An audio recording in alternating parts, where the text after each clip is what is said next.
இந்தியாவிலேயே வந்து அதிகமான சம்பளம் வாங்குறவர், டேக்ஸ் பே பண்ணுறவர் அவர் தான். இன்றைக்கி வந்து அவர் ஒன்றும் ரஜினி அந்த அளவுக்கு வயது முதிர்ந்தவர் அல்ல, இளமையானவர். இன்னும் நினச்சாருன்னா 20 படம் நடிக்கலாம். இந்த காலகட்டத்தில் அவர் வந்து அந்த புத்தகத்தை வெளியிடுவது என்பது அது எல்லா மக்களுக்கும் செல்லும்ல.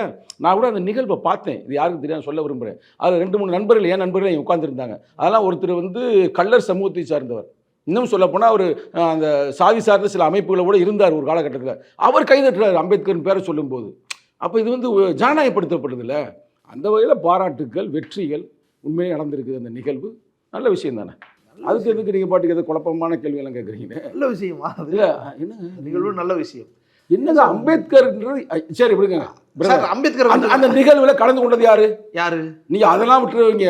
எவ்வளவு பெரிய போராளிங்க அம்பேத்கருடைய நேரடியான அவருடைய பேரன், கொள்ளு பேரன் கூட சொல்லலாம். அவர் நேரடியாக வந்து அவர் என்ன சாதாரண, அவர் என்ன சாதாரண அவர் சாதாரண நினைச்சீங்களா? போராளிங்க. அவர் வந்து சிறைச்சாலையில் இருந்தார்.